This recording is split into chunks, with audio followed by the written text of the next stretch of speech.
Senasis žmogus mumise, ta senoji prigimtis nori arba praeitim gyventi, arba ateitim gyventi. Bet tik ne čia ir dabar. Bet tik ne čia ir dabar. Ir mus vežina arba primenant, kaip buvo ir kaip buvo ir kaip buvo. Arba tuo, ko dar visiškai nei buvom, nei žinom, kas bus ir kaip bus. Suprantat, bet tik, kad ne čia ir dabar. Ko Dievas mus atsivertusius ir priėmusius Jėzus Kristus sako, aš esu čia. Kur Dievas prisistato kokiu vardu pirmiausiai, aš esu čia ir dabar. Aš esu va čia ir dabar. Ir Dievas yra va dabar čia ir dabar. Ir jis dabar kalba mums, ir jis dabar mus mokina, ir dabar jis liečia, dabar išima, daro. Ar viską suprantat? O reikia suprasti viską. Vardan ko? Kad pasipūsti, kad dar daugiau vargo turėtum viską žinodamas ir galėtum pasilyginti su tuo, kuris mažiau gauna. Dėl ko? Ar dėl to, kad labai jau nori pasilyginti su Dievu? Nes ir aš žinau, kas vyksta Dieve. Suprantat? Ir aš galvoju, Dievas toks išmintingas, nes jis visa išmintis yra. Jis taip viską surėdė, kad jis nesu kuo nesitarė, brangieji. Ir nežinau, kaip tau šiandien ši žinia, geroji ar blogoji. Jis su tavim nesitarė ir nesitars. Bet žinant, kad jis yra geras Dievas ir dar prisistatė save kaip tėvas ir dar labiau įrodė savo meilę, kuo atidavė sūnų, aš darau išvadą, kad mano likimas yra gerose rankose. Tavo likimas yra gerose rankose, todėl nuramink savo sielą, nuramink savo protą, nereikia tau visko žinoti ir neapsisunkink. Judėk šią dieną, džiaugis šią dieną, tai ką dabar visai neplanuoti? Tai kas čia kyla? Aišku planuoti, aišku protauti, aišku dėlioti.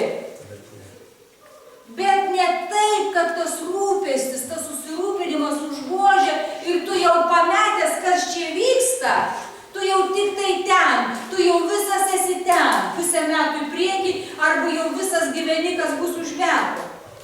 O kur šitas laikas yra? O kur šitas laikas?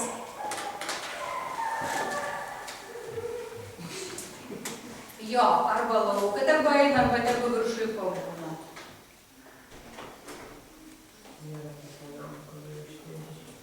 Noriu šiandien pasidalinti trumpai, kadangi iš tikrųjų yra šventė ir prieš rugsėjo 1 mes tradiciškai esame įpratę visada laiminti savo vaikus ateinantiems mokslo metams. Palaiminti, kad išmintis, kad apsauga būtų ir visais palaiminimais, nes jie yra tie, kurie tęs mūsų darbą. Ir jeigu galvojam labai siaurai, kad tik tai aš, aš siūlau pergalvoti. Nieko ne aš, kad Dievui netgi, kad Dievas galėtų save apreikšti, brangiai reikia 4 kartų. Dievas sako, aš esu Abraomo, Izaoko, Jokūbo, Abraomo, Izaoko, Jokūbo Dievas, kad save apreikšti. Todėl, brangieji, vienos kartos, tavęs ir manęs, kurie mes esame tos kartos žmonės, dėja neužtenka, kad galėtume apreikšti Dievą. Todėl šiandien kalbėsiu apie valią, Dievo valią tikintiesiems visiems, apie tą bendrą valią, kuri visiems tikintiesiems. Yra dar atskira, kai sako, Dievo valia kiekvienam atskirai, konkrečiam, arba kaip mes sakom, koks tavo pašaukimas. Bet šiandien aš noriu dalintis iš rašto vietom, pademonstruoti ir žiūrėkim kartu, kokia yra Dievo valia mums visiems, atgimusiems iš Dievo dvasios vaikams.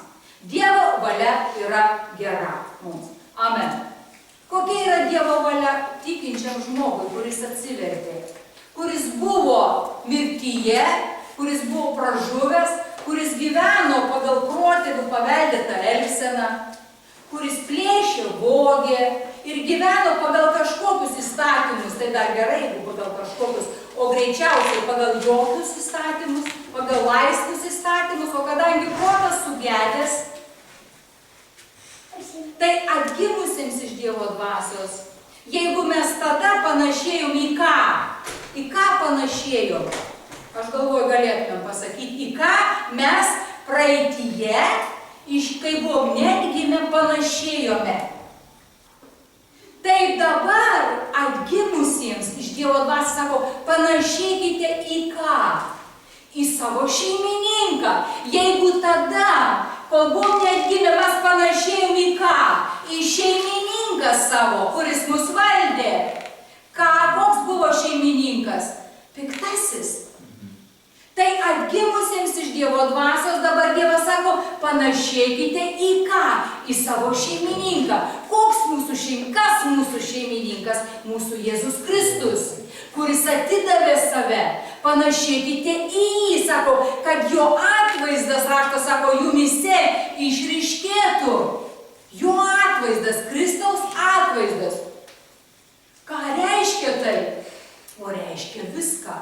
Nuo mąstymo, nuo požiūrio, nuo nusistatymo iki elgsenos, nuo minčių iki motyvų, nuo įpročių iki tai, kaip elgiamės. Visa kuo panašėkite į Kristų. Štai kokia yra Dievo valia mums visiems tikintiesiems. Ir jeigu tai pažvelgtumėm truputį dabar atgal į tą, kai atgimėm, nugalvojom, per 5 metį įveiksim. Per 5 metus iš to, kuris nekentė visų, niekino, purvais tik spjaudėsi, buvo piktos širdies, vogė, plėšė, taps gerietis. Galvoju, 5 metus susitvarkysiu. Praėjo 5, praėjo 10, praėjo 15 ir jau 20 ir dar vis aptinku tų daigelių, kuri nori išlysti ir sakyti, o man, o kas dėl manęs, ką nors padarys? Nemeluoju? Nemeluoju. Nemeluoju. Todėl, brangieji, mes, kaip raštas sako, esam atsistoję bėgimo takelyje ir bėgame. Ne 5 metus, ne 10 ir ne 15, o tol, kol būsim čia, darbuosimės. Ką? Kad panašėti į Kristų. Kaip? Keičiant savo įpročius, keičiant savo motyvus, keičiant savo požiūrį, keičiant savo elgesį. O iš kur paimti, o kaip gauti? Tai va, ir studijuojam, ir dalinamės liudydami, ir renkamės sekmadieniais į bendruomenę, kad klausyti, ką vieną žodį išgirsti, apsišvietė, štai kur man buvo tas akmenėlis, kuris neleido man perlipti arba atsisakyti tos praeities. Štai, ir tu kaip perlą pagauni, ką supratęs, kas tave tempė atgal, arba kas tave ir mane dar laikė su praeitim surišęs. Nuožmi kova iki mirties, brangieji. Nepaleis senasis, senoji prigimtis tavo, taip lengvai nepaleis. Bet kaip esam kalbėję, kas yra šeimininkas tavo namuose? Kas yra šito kūno, sielos šeimininkas? Rūpkė tu rūpkė, ar aš esu šeimininkas, ar kiekvieni lodoriai, kurie ateina į mano gyvenimą? Aplinkybė, situacija, žmonės, kas yra šeimininkas?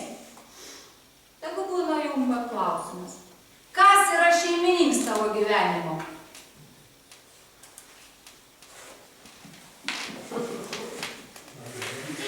Kartais, suprantat, o taip duoti kumščių į stalą, tai palauk, tai kas čia dabar žinai? Kas dabar valdo mane? Kas dabar mane traukia atgal? Kas nori apkartinti mano gyvenimą? Kas? Ir tu pats ką? Tu sutvirtėjai, palauk.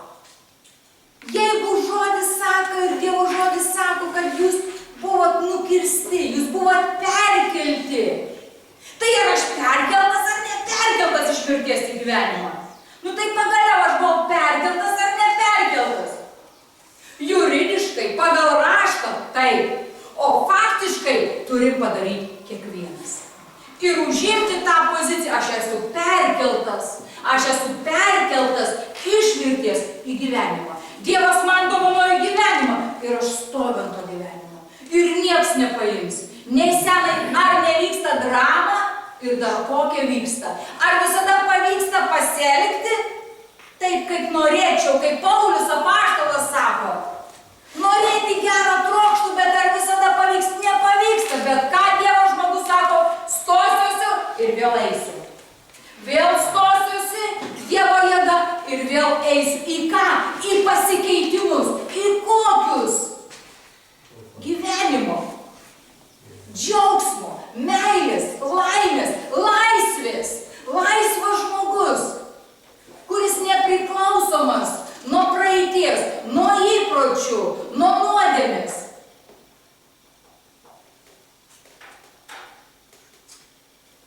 Efeziečiams laiške yra parašyta, Efeziečiams 1:17 sako, kad būtumėm artimi Dievo gyvenimui. Brangieji, Dievo žmonės, mes esam pašaukti kaip? Būtumėm artimi Dievo gyvenimui. Dievo gyvenimui, mes esam tam pašaukti. Netolimi, tau gerai kalbėti, nes tu ten toks ir toks. Tau gerai sakyti, tokių bėdų neturėjai kaip aš. Tu nenusiritai taip toli, tu nebuvai ten. Ir vėl ką, išaukštinu savo praeitį, kuris smirdė. O kuom turim didžiuotis? Ar buvom kaip žemai nukritę? Kuom turim didžiuotis, Dievo žmonės? Ar ne Kristumi turim didžiuotis?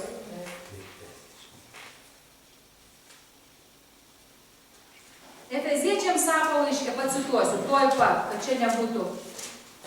Efeziečiams 1:17. Kur dabar rašto vieta? Aš kalbu apie Dievo valią visiems tikintiesiems. Be jokių išimčių. Aš nežinau, koks mano pašaukimas. Palauk. Iki pašaukimo dar palauk. Dabar kalbam apie Dievo valią kiekvienam atgimusiam iš Dievo vaikui. 17 sako, suteiktų, kur čia dabar yra, kad suteiktų Jėzaus Kristaus Dievas, garbės tėvas, suteiktų jums išminties ir apreiškimo dvasią ir jūs galėtumėt jį pažinti. Pažinti jį. Ką pažinti? Gyvenimą. Kas yra Jėzus Kristus? Kelias, tiesa ir gyvenimas. Kad pažinčiau tiesą, kad pažinčiau gyvenimą, kad kelią pažinčiau. Ir tai užtruks visą mūsų žemišką kelionę čia. Bet ką? Žingsnis po žingsnio mes ką? Mes tvirtėjam. Žingsnis po žingsnio mes drąsėjam. Žingsnis po žingsnio arčiau Dievo ir toliau nuo praeities. Žingsnis po žingsnį. Jeigu aš vakar dar buvau čia, šiandien eidamas vėl, aš jau esu prie linijos. Gal taip išoriškai pasižiūrėjus kažkam ir neatrodo, bet tas, kuris stebi viską, ir aš pats žinau, ar aš judu su Dievu. Kaip aš žinau? Kiek aš esu pajėgus jau šiandien padaryti to, ko aš nepadariau, ko aš negalėjau padaryti. Galbūt kažkur tai išstrigdavau ir negalėdavau atleisti. Ir staiga aš galėjau, aš jau galiu atleisti. Dievo link, arčiau link. Susierzindavau, ne ten padėdavo puodelį. Kaip čia tokį užrašą perskaitėm, sako, iki santuokos aš net negalvojau, kad galima padėti pieną ne taip į šaldytuvą. Sako, iki santuokos aš net nežinojau ir negalvojau, kad galima ne taip padėti pieną į šaldytuvą. Suprantat? Ir mes susidurėm jau manęs nebenervina, kad tas pienas ne taip padėtas. Tai reiškia, kad tu arčiau Dievo. Tai reiškia, kad tu eini su savo Dievu.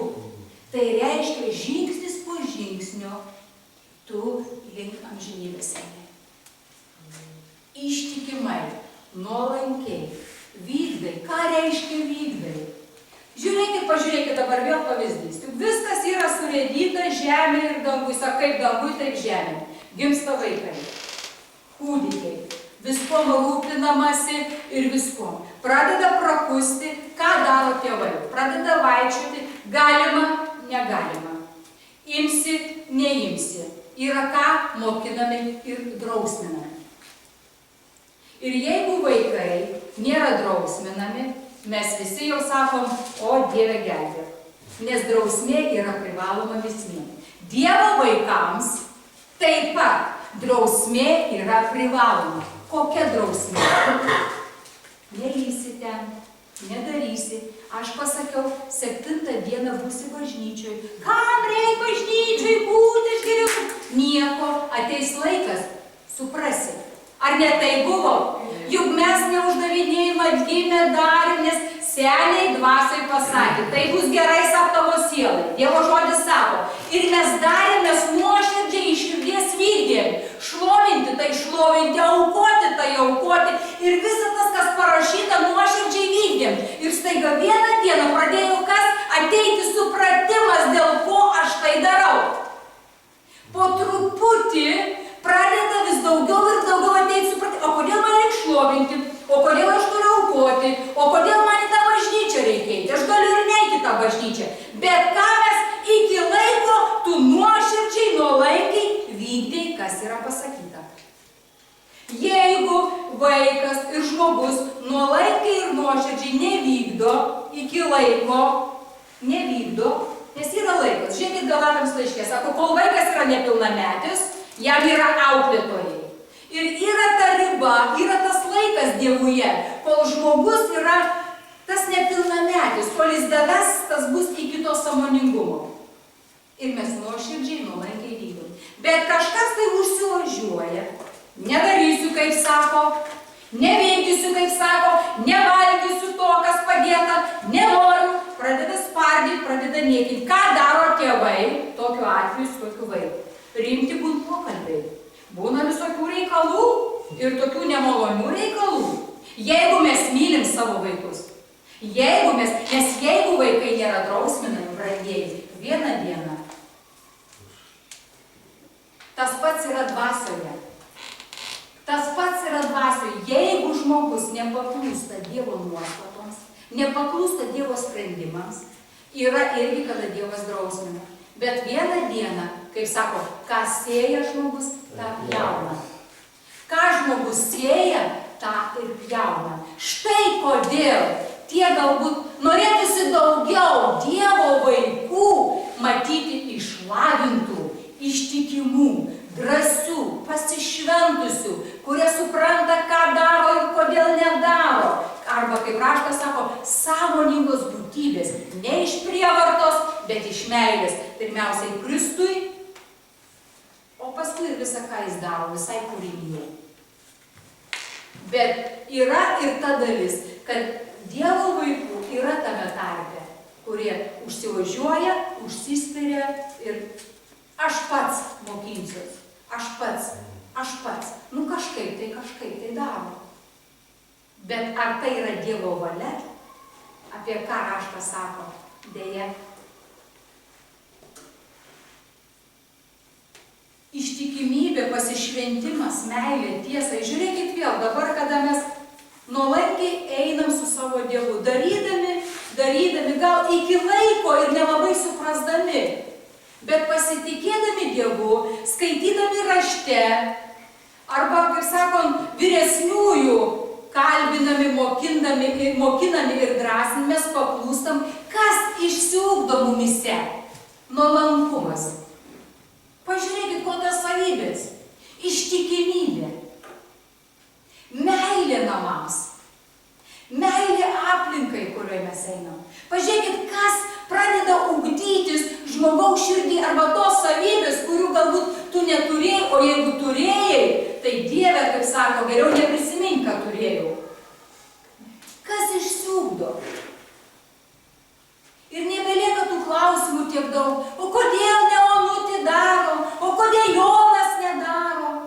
Tu išsiugdai, nes tu myli jį, tu myli tos namus, į kuriuos ateini, tu myli bendrą keleivius, kaip sako, arba tam pačiam traukinių sėdinčius ir tu susitikęs su kitais.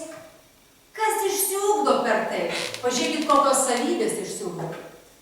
Namuose vienam sėdint šitos savybės neišsiugdys. Nes nėra, kaip sako, kliūčių sudarytų arba tų sąlygų, kokių sąlygų, nepatogių sąlygų. Nepadarė, ne tai padarė, užkliuvo. Ir ką? Tu esi lavinamas arba verčiamas iš tos mirties pereiti gyvenimą. Kaip?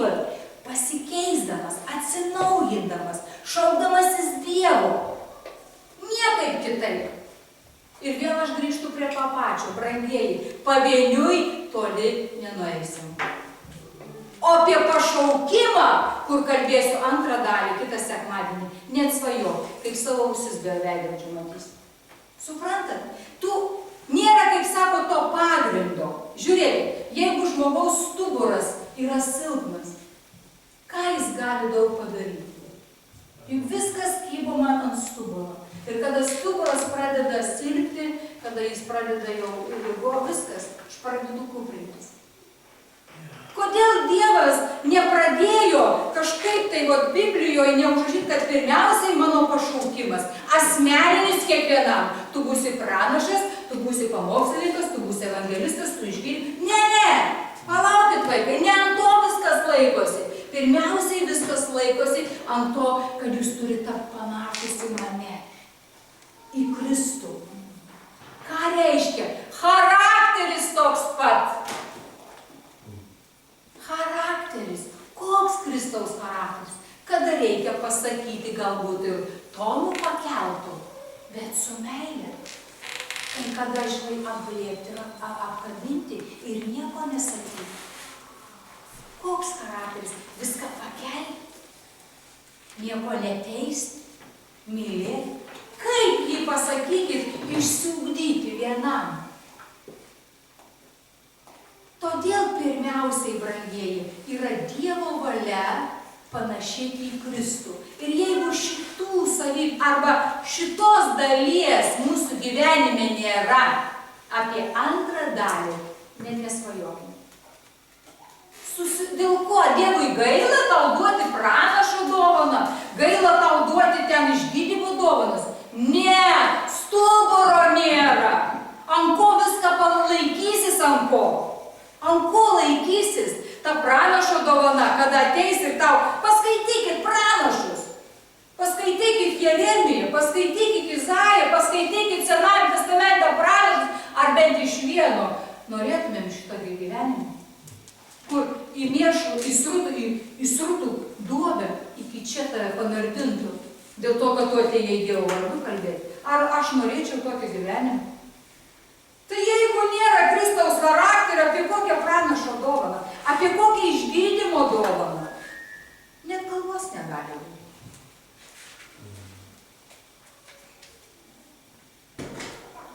Sako, nieko, aš jau pradžioj sakiau, kad sako, nieko nekainuojantis tikėjimas ir nevertas nieko brangieji. Ką reiškia kainuoja? Reiškia, kad tu pridedi pastangas, kokias, matydamas savo silpnumą, matydamas nuodėmę savy, tu ką darai? Tu apgailestauji, tu šaukies Dievo, tu keiti įpročius, tu kažką tai darai, kad išstumti. Reiškia, kainuoja. Ir jeigu tu taip galvoji, kad nieko nekainuos,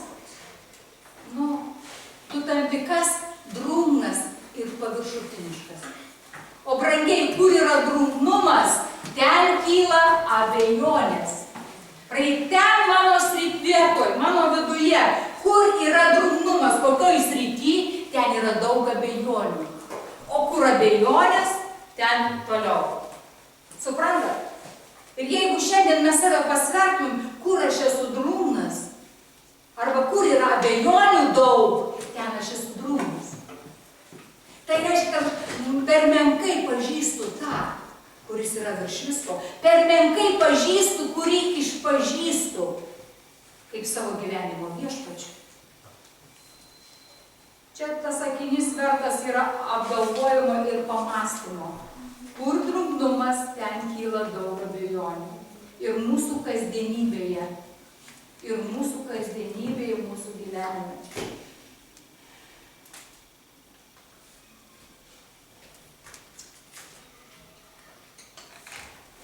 Dar tokį sakinį užsirašusi turiu. Sako, kiek pažįstam Dievą, tiek pažįstam meilę. Arba, kiek pažįstu meilę, tiek pažįstu Dievą. Arba, kiek yra meilės many, tiek yra Dievo many. Nu, ir čia dabar jau galit vartyti, kaip nori. Ir čia kam? Ką praeitą sekmadienį sakiau? Kad daryti vis daugiau pažangos. Kad vis daugiau pažangos. Neužsiliuliuoti, neapsilenkti, nesudėti, bet kad daryti vis daugiau pažangos. Kam? Kad dar daugiau Kristaus galėtų manyje ir per mane reikštis ir apsireikšti. Ir ką tai reiškia? Tai reiškia pirmiausiai man pačiai gyvenimo, kitam šalia esančiam gyvenimo. Ir pabaigai noriu paskaityti apie tai, kaip žinot visi iš Morkaus Evangelijos apie sėjėją. Bet šiandien pritaikykim šitai temai.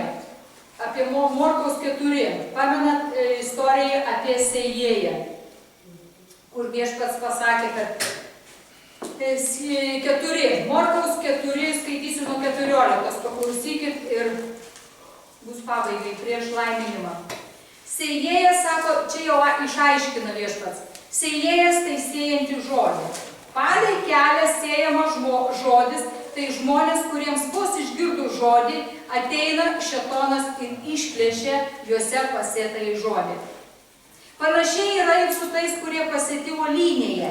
Išgirdę žodį, jie tuojau su džiaugsmu jį priima, bet jie neturi savyje šaknų ir yra nepastovus. Ir čia vėl sustokim čia. Matai, iš jausmų, emocijom toli nevažiuos. Iš įkvėpimo toli nevažiuos. Mus ateina įkvėpimas, emocija, džiaugsmas tam, kad mus pastatyti ant kelią, kad mus sužadinti, kad prižadinti, kad sujudinti. Bet toliau mes judame, veikiame kaip tikėjimu. Pasitikėjimu. Kokiu tikėjimu? Tai, kas parašyta, tai, kas pasakyta. Ne savo išgalvotų, bet kas yra pasakyta, nes tik tai įvyks. Čia sako, išgirdo, užsidegė, oi, dėl bažnyčios man nieko negaila, čia dėl to, dėl tavęs man nieko negaila. Nu, sužadinta dvasia jau būtų iki kiemo vartų. O kitą dieną, palauk. Štai ką, einant su Dievu, ko mus mokina? Ištikimybės keliui savajam. Ištikimybės ir ištikimai. Kiek iki pabaigos? Kiek iki pat pabaigos? Galbūt tu darysi tą patį per tą patį, bet iki pabaigos ištikimai. Ir pažiūrėkit, ar nebūsi apvainikuotas to vainiku. Ištikimybė pasirinktam keliui. Ištikimybė. Ar reiškia, kad tu neapsvarstai, negalvoji? Aš kalbu apie tai, kad tu nusistatęs eit su Dievu. Tu ir eisi. Tu darbuojasi, nes nusistatęs, tu žinai dėl ko, kam ir tu eini iki galo. Tau nei oras, nei saulė, nei gausybė, nei minia, nei neminia, tau nedaro jokios įtakos. Tau aplinka nedaro jokios įtakos. Tavo vidiniam nusistatymui. Ir tie tik tai laimės, kurie nubėgs iki galo. Bet jie neturi savyje šaknų, matot? Jie neturi savyje šaknų. Iš kur ta šaknis? Žodis dabar atėjo. Iš kur dabar to šaknis? A, tu ką darai? Tu pasiemi žodį, tu jį saugai, tu jį mastai apie jį, tu jį meldiesi to žodžiu, tu darbuojasi. Kam? Kad įsileistų, kad šaknis išeitų, kad šitas žodis išleistų šaknį. Suprantat? Bet jeigu tu, nauja, gal nuo to naujo jau bloga, nes nieko tikro. Suprantat? Nieko tikro. Arba kaip aš sakau, pigi krikščionybė. Čia ne krikščionybė. Ir kada atsidurs situacijos, kaip mes čia skaitom hebrajams, kada yra pjaustomi, kada buvo žudomi, į liūtų duobes įmetami, ant kryžiaus kabinami. Vaik, apie kokius čia, žinai, akanslagerius. Kartais savo priminti reikia tokius dalykus.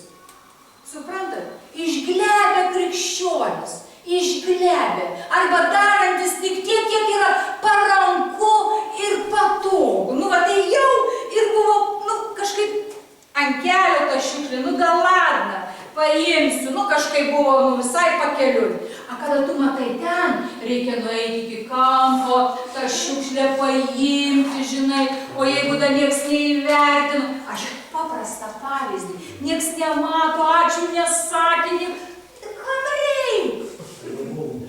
Suprantat, mes juokaujam, bet iš tų dalykų susideda gyvenimas.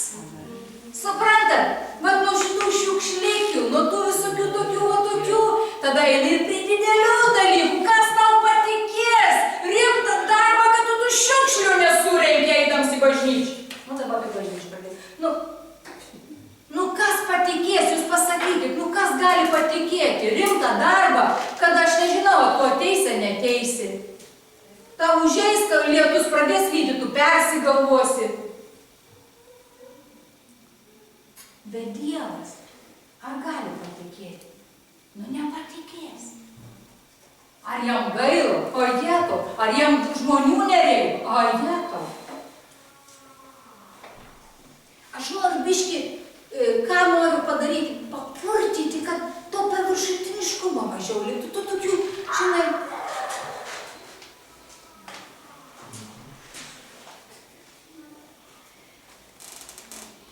ištikus kokiai negandai ar persekiojimui dėl žodžių, tai čia jau išvis yra rimtas reikalas, jie greit atkrinta, jau iki tiek aš net nedaeinu.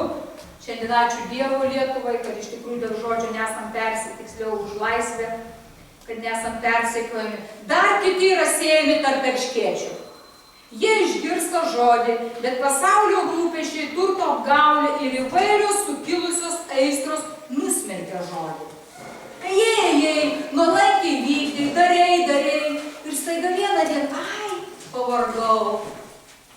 Yra laikas ilsėtis, yra laikas kažkokius darbus padaryti, yra laikas, juk jeigu pasodinai bulves ir atėjo laikas nukasti, tu turi nukasti tas bulves. Kiek laiko kasi? Dieną, dvi, savaitę, padarysi darbą ir vėl su Dievu. Yra laikas, žinai, pavargai, reikia pailsėti, būtinai reikia pailsėti. Užtat ir susisuka viskas. Ir kūnas pavargsta, ir siela pavargsta, nes tu nesi begalinis, tu tavo yra ribos. Ir jeigu tu vėl nesiorientuoji, kada tau reikia poilsio, kada tau reikia saulės, kada tau reikia tiesiog išsimiegoti normaliai. Dėl Dievo. Ir paskui jau su karučiu gali vežti, žinai, pas daktarą. Nes perdegi, kaip sako, perdegi. Vėl ką reiškia? Tu turi pažinti save. O tai reiškia, kad tu dabar iš kelio išėjai? Ne! Dievas taip turi surėdęs. Kada reikia pailsėti, kada reikia ilgėliau pailsėti, kada tau saulutė ir į dangų pažiūrėti debesis. Ir vėl tada sustoji į kelią ir vėl varai. Aš nepamokslauju, kad dabar jokio poilsio, jokio saulės ir jokio vandens. Tik dirbti. Jūs suprantate, neprogaunat, ką aš noriu pasakyti. Ir vėl dėl ko, kad nepažįstam nei Dievo, nei savęs. Arba dirbam iki numirimo, arba nieko nedarom. A Dievas sako, viduriu, keliu eisite. Dievas sako, keliu. Čia dirbantiems ponams irgi, žinai, kurie varo. A ne? Kurie varo. Kada ilsėjatės paskutinį kart su karučiu galėsim vežti toj pat. Privalomas poilsis, ir čia ne juokas yra, nesat begaliniai, suprantat, nesat be ribų. Ir viskas išėjai šaibom ir galėsi gulėti. Tarnavau Dievui, tai taip nusitarnavau, kad jau nebėra kur. A Dievas, a kas prašė? A kas prašė? Suprantat? Ir va, kur tas sveikas protas, apie kurį raštas mus mokina? Sveikas, blaivus protas. Išmintingi, gavę Kristaus protą, Kristaus išmintį. Taip jau labai pamokslavau apie Dievalį varyt, nu, tai dabar varom. Ir paskui po 3 mėnesių galėsiu su lašiukais čia ramival lašinti, žinai, nes stresas įtampa, žinai, nu.